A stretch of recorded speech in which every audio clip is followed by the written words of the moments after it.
So the next, and I believe it's the last formal slide will be, presentation will be given by Patti Jo Carruth, who is a very experienced research nurse whom I had the pleasure of working with at the City of Hope. I don't remember how many years.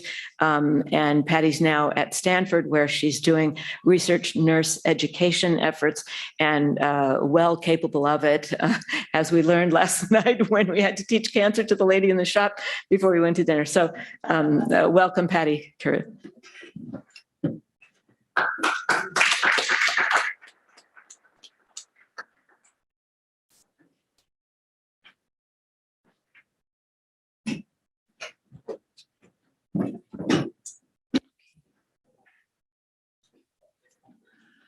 Well, good morning, everybody. It's so nice to see everybody. And I want to thank Dr. Margolin for inviting me. I did speak at this conference a few years ago, and I really enjoyed it. So I lived down here in Southern California for several years, and so it's nice to come back and visit, as now I'm up in the Bay Area. Just a little bit about my history is that I'm a registered nurse, and I have a national certification in oncology for many years, 40 years. But I started nursing when I was 10, so that's why I don't really look that old. Done a lot of things in my career, one of which I enjoyed the most was doing the clinical trials at City of Hope, specifically in melanoma. And so it's been fascinating to see the advances here. So this is my first slide. So my official title is Nursing Professional Development Specialist in clinical trials at Stanford. So we have a lot of nurses in the hospital that are new to clinical trials. So it's my job to educate them and teach them about what that means and what it's all about for them taking care of patients as well as the patients themselves. I have no disclosures. So these are some objectives to improve early recognition and education and management of toxicities, identify strategies to manage them, as well as to determine some key points for patient education. How many patients in this room have had checkpoint inhibitors or immunotherapy? Anybody? Quite a few. So you can share with me if you need to, or we can talk later about what you've experienced. And it's amazing to me because sometimes people go through this therapy and have no toxicities at all. And some people get really bad toxicities after 1 or 2 doses. So it's really fascinating to see. And this has been talked about already a little bit today, but the tumors have to evolve mechanisms to evade the immune system because your immune system is meant to attack and kill cells that don't belong in the body, right? But the cancer inactivates the T cells, and so they can't recognize the cancer to be able to either prevent you from getting cancer or treat it itself. So the immune checkpoint inhibitors, like was mentioned already, function by reactivating the T cells to allow them to do their job and to treat the cancer and attack the cancer. So it decreases that immune suppression by the tumor and does restore the ability of the T cells to eradicate the tumor. So immunotherapy, we talked about that a bunch today. Immune checkpoint inhibitors, or ICI, is a fairly new category of drugs over the last, 5-10 years maybe, that's used very widely to treat cancer and in a lot of different types of origins. So these medicines were designed to work with immunotherapy, or designed to work with your immune system, to treat the cancer. So they work differently than traditional chemotherapy. So if anybody has had traditional chemotherapy, you know that it's a chemical we put in your body and it attacks every different type of cell that's in your body, which is why you get mouth sores, nausea, vomiting, diarrhea, you lose your hair, and all kinds of things happen. The immunotherapy is more specific in that it works with the immune system. But the one thing that we want to make sure that you know is that the side effects can occur shortly after beginning with therapy. or that even after therapy is completed, sometimes years after therapy is completed. So it's important that you carry that information with you and you share that with all your medical providers. The one other thing that I think is extremely important is that if you end up going to the emergency room for any reason, and if you're on immunotherapy or targeted therapy, that you inform the emergency room personnel so that they can treat you appropriately for the symptoms that you're presenting with. Because it's nothing worse than going to the emergency room and being treated for a lot of different symptoms, but not getting to the cause of why the symptoms are happening, right? So that outcome is not always the best. The immune checkpoint inhibitors have become pretty much the standard of care for many different types of cancers. And the clinical trials we were doing at City of Hope, they were mixed in for all different kinds. And I remember being at a meeting where the drug company for Keytruda had said that, in January of the coming year, that it was going to be approved for 14 different types of cancers, which is just amazing. And I was just like, wow, that's really incredible. And every time I read anything, it's always being advanced to other different types of cancers or in other different combinations of therapy. So the side effects that occur are because the healthy cells in your body are attacked by the immune system when it's activated to fight the cancer. And so, as Dr. Margolin said, and I believe other speakers have mentioned, that the pictures on the cells where the tumor and the immune system meet and talk are the immune checkpoints, right? And so that's where the drugs are targeted to do their work. So they prevent attack by blindfolding the immune cells initially, but the ICIs remove the blindfold, allowing the immune system to actually attack the cancer cells. So immunotherapy effects, again, against cancer to cause destruction of tumors, but it can also be against the normal body organs. And this is called immune-related adverse events, or we call them IRAEs. Right? They can be very mild or they can be life-threatening. And early treatment of side effects is a better outcome. So it's extremely important to keep in contact with your healthcare team and to know when to call and who to call. And regardless of whether you think you call, you should call, okay? Because it's always better to know what's happening with you from the healthcare team so that they can know if intervention needs to occur, okay? And again, side effects can even occur after therapy has ended. So this is a picture you've seen a couple times. And this is related to the different body systems and organs that can be affected by immunotherapy. And if you think about it, everything that has the word itis next to it is kind of an inflammation. And like pruritus is itching and hepatitis is inflammation of the liver. So all of those different organs that can be affected by immunotherapy have similar names, like pancreatitis is inflammation of the pancreas. Uveitis is inflammation in the eyes, encephalitis is the brain. So these are some pictures of just some of the different parts of the body that shows the effects of the immunotherapy on those different organs. And we'll talk about those in a little bit more detail. So when we were doing clinical trials in City of Hope, we were doing a combination of therapy of ipilimumab or Yervoy. I put both those names up there because you probably might be more familiar with one versus the other. And Opdivo. So Ipi-Nivo is what we called it.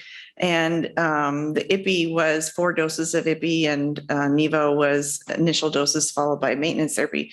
But it's very hard to get through that combination of therapy, which has been discussed a little bit already. So we'll talk about that some more.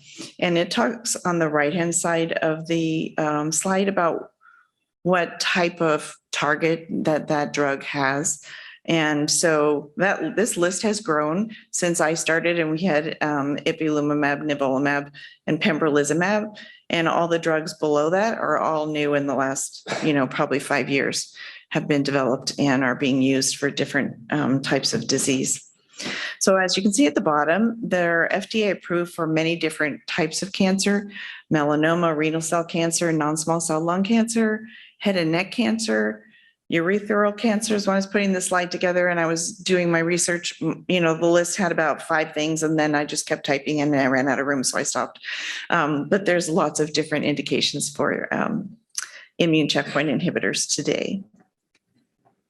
This is another picture of the cells, which shows how the checkpoint inhibitors release the brakes on the immune system. And I don't expect anybody really to understand this unless you work with this every day. But it's just very interesting. As you can see, it's very similar to what Dr. Margolin had, the dendritic cell and the T cell and what happens in between the 2 cells, and then the tumor cell on the side with the T cell and the checkpoint areas between those where the immunotherapy interacts. So this just talks about how the signaling is promoted and expressed, and I think this is probably a little bit too much detail for today, but the pictures are really interesting. I'm a visual person, so I like pictures, and the colors are nice too, but it talks about how the immunotherapy works and how it interacts between the immune system and the cancer cells as well.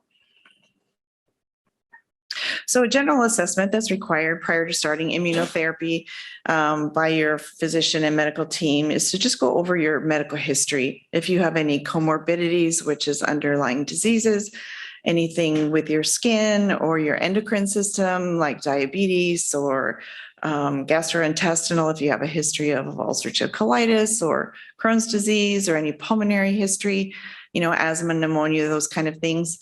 As well as your medication list is very important to go over so that everybody starts on the same page before you start on your immunotherapy. And patient and family education is crucial because sometimes patients can't really speak for themselves when it comes to the side effects that they might be experiencing or even the treatment that you're receiving. And we'll talk about that as we move forward quickly, but it's important that both the family and the patient know what drugs you're receiving, what dosages you're receiving, what kind of calendar you're on, where you are in your treatment cycle. How about the side effects that you could experience? What is the time frame that those might be expected to occur? And how do you communicate with your healthcare team? Do you call them? Do you page them? Do you message them on the portal? Sometimes it's more important to make a phone call than do a message on a portal because it's urgent and you need to reach them. Appropriate skincare during immunotherapy treatment. It says initiate now. And I know that was discussed earlier in a presentation, which I thought was really nice kind of to go along with this presentation too. So another picture of the body. And some of these I really like that show the different organs in your body and how the immune therapy can affect you as well as you're going through your treatment for your cancer. So the 2 graphs on the side, we grade toxicities on a scale of 1 to 4, and 1 to 2 is fairly mild and 3 to 4 is more severe. And obviously 4 is very intense, requiring hospitalization. So you can see on this slide for 3 to 4, the numbers are much lower than 1 to 2, but it still means that they need to be addressed and they need to have some action taken. So the 5 pillars of toxicity management, and I really like this graphic from SITC, the Society for Immunotherapy of Cancer, and it talks about prevention. What we can do to help prevent your toxicities, what we know that we can anticipate from the therapy that you're receiving, what we need to teach you on how to detect and identify those, what we need to do to treat you, and how we need to monitor as we go forward. So the thing I'm going to talk about on this slide, I believe, is that just to remind you that any organ can be involved. Okay, the most common sites include the skin, which we saw a beautiful picture of that rash that the patient came with that went through the whole body. The colon is very important. Adrenals, which have to do with your body function of pituitary and your pancreas, the lungs and the liver. So anything that can happen with these organs is really important to know about. Sometimes they develop within the first few weeks of therapy, but they can occur years after discontinuation of therapy. And I remember hearing one of our colleagues at City of Hope talk about that to the physician group, because it was something that people really didn't know at the time. Normally when you finish chemotherapy, your side effects generally subside after you finish your therapy, but for immunotherapy, they can go on for a long time, or they can happen after a long period of time. So the most important thing on this slide is that you should expect to have lab tests and physician visits while you're on this kind of therapy, because we need to keep an eye on you and we need to monitor. We need to check your labs. We need to look at your skin. We need to talk to you about whether you're having any aches or pains, whether anything is impacting your activities of daily living.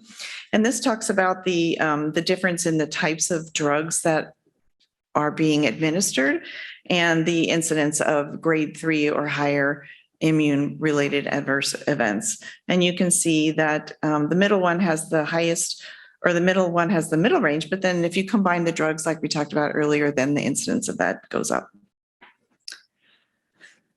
This I found on the Cancer Council, and I thought it was really nice because it talked about it in lay language. Right, it talked about that. What is fatigue? It's tiredness that does not go away with rest, right? And we're all, I think, probably today a little fatigued because we're tired. But after you take a nap, you probably feel better. But this type of fatigue related to these kind of therapies does not improve. It's caused by inflammation that goes throughout your body, and this is really nice because it talks about what things that you should look out for as far as a symptom. If you have a rash, it could be a bit bumpy and itchy. It could be red. Diarrhea and the abdominal pain in the colon. You could have bloating, frequent diarrhea, explosive diarrhea. You could have inflamed colon that requires you to go in the hospital. So it's just really important to know what potentially could happen and what you should be on the lookout for. Which side effects are more common? I think skin rash and itching is pretty much at the top of the list. We see a lot. We work very closely with our dermatologists. I know that many of the patients that I was involved with treating with Dr. Margolin at City of Hope, most of them ended up in the dermatology office for assessment and treatment of some skin-related issues. The bowel, diarrhea, and inflamed colon and liver, hormone-related, thyroid disorder, lungs can be called inflammation of the lungs or pneumonitis, muscles and joints, aching. And I remember we had a patient that was just like, I just ache, my shoulders ache, my arms ache. And it's like, well, on a scale of 1 to 10, how bad does it affect your activities of daily living? And it was impacting his activities of daily living significantly enough that we had to provide some treatment for him. The fatigue, I love this little picture because that's how I feel some days, but less common are nervous system, kidneys, eyes, pancreas, and heart. So typical presentation are these, like was discussed, the maculopapular rash with itching, can be on the trunk and to a lesser extent the upper limbs, spreading to the extremities. So this is very helpful to have visualization. The doctor's going to want to look at your skin head to toe, and topical creams was discussed as a treatment recommendation for this type of rash, and ultimately could require oral steroids. Diarrhea and colitis, hepatic inflammation. And interestingly enough, often this is asymptomatic. You don't know that there's something going on with your liver until you have your lab tests. So it's very important to make sure you keep your appointments and get your lab tests. Pancreas as well. Some people have abdominal pain, but we check those enzymes as well in your labs. And endocrine, we look for your sodium and your cortisol and your blood sugar and make sure that we can keep that on track too. Less common symptoms, we're going to skip through that here. Dermatologic toxicities, I tried to put this in something that was more understandable. And, both flat patches and bumps, and that's what maculopapular means. So that's way you know what it looks like. This is just kind of a guide to treatment. Whether you continue the immunotherapy, you stop it, you hold it until the symptoms get better, and then you can restart your therapy. This is a very severe type of dermatologic toxicity. I don't think I have time to go into that as I've been given this signal. Vitiligo is very interesting to see because this is a change in the color of the skin. And this is related to the immune system, and it's a permanent thing. It doesn't go away. But sometimes it's good to see because it means that the immune system's being activated. Gastrointestinal toxicities, diarrhea, and colitis. We want to know how many episodes of diarrhea you have, how often are you going, what is your baseline, how many times a day do you normally go to the bathroom, and how many more times a day are you now going than you were originally. That's really important to know. Let's skip that one. Endocrine toxicities, we're talking about the thyroid. It's very important that we measure your thyroid levels, because correcting those might require intervention with thyroid medication to supplement your body. And that's technically probably an ongoing treatment that you're going to require. The thyroid levels go up and then they go down. And so it's important to just have ongoing monitoring of that to know when to start therapy. This is discussing the pituitary gland and how important it is to measure those lab levels and whether that's going to require intervention with oral therapy, because that's going to probably go on for life. Pancreas, we talked about that. We had a gentleman come in with really elevated pancreas enzymes, and we had to stop and hold his treatment for a while until his pancreas improved. Pulmonary toxicities, this can be very serious and end up in hospitalization because the lungs get severely inflamed. You can see it sometimes on a chest x-ray, but very well on a CT scan. Sometimes people go through a bronchoscopy to do a biopsy, but anytime that you need additional oxygen to breathe, it's very, very important that we know that treatment for that is prednisone therapy, which we'll get to. I have to speed through this. Body aches, your kidneys, cardiac toxicities can occur, ocular toxicities can occur. So anytime you have any kind of symptom that is not your normal, it's important to discuss that with your physician. We do labs, as you probably know. We do physical exams, a dermatologic exam, and we do assessment of your whole body. So this is a team effort. This is my favorite slide because I think it's important that everybody works together to get you through. The physician, the advanced practice nurse, your nurse, the infusion center, when to contact your care team. This is important if any of these things are happening. If you change physicians or if you're prescribed a new medicine or you go to the hospital, it's important that everybody knows that this is what you're going through and these are the medications that you're receiving. So we talked about whether or not we're going to hold therapy, and this is the grading system I talked about, grade 1 to 4, and 1 is mild, 2 is moderate, 3 is significant, and sometimes it warrants stopping therapy. You may have to stop it temporarily until the symptoms resolve. You may have to stop it permanently, depending upon how severe the symptoms are. Usually they're symptom specific, but it can be fairly standardized as far as the treatment of any immune-related adverse events. And so steroids are generally the drug of choice when it comes to immune therapy, unfortunately, because they're not the easiest things to take as a patient. But they are very effective, but they have to be taken over a period of time and they have to be tapered. You can't go off of them cold turkey. And you have to follow the instructions very closely that you're provided by the medical team about when you're supposed to decrease your dose and how often you're supposed to take your medicine until you get to a level where things can be calmed down and maybe you can restart your therapy. Communication is the key. Important, again, work as a team. This is really important. I think it's an immunotherapy wallet card that is provided by the Oncology Nursing Society, and this is the link here on the slide. It's something that is searchable online, and this is a picture of it. It shows that something that you can carry in your wallet that documents, who you are, what your diagnosis is, what your therapy is, so that if you do go to the hospital, you do go to the doctor, you do go to the emergency room, you can pull this out and they can know what it is that you're receiving so that they know what symptoms that they need to address with you. These are just some pictures which I thought were interesting. Response to therapy. It's been amazing, some of the responses that we've seen to therapy.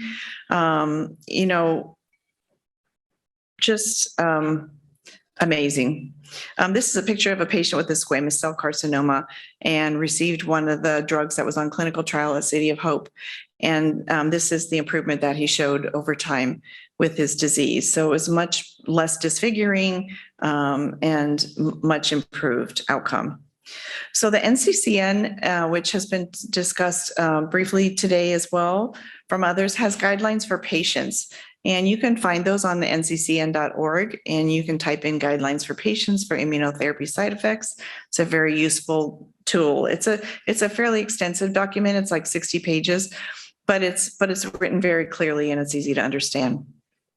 So again, multidisciplinary approach is important. All of these specialties sometimes get involved in your care, whether it's the pulmonologist, if you're having lung problems, the dermatologist, the cardiologist, the pharmacy is extremely important, obviously medical oncology and nursing. And these are some resources that I have listed here. And I'm just going to go through some references, and this is my favorite slide. So physicians and nurses as a team must assess and educate patients regarding the side effects of immunotherapy, and together we can make a difference. So thank you for your time and attention. I appreciate it.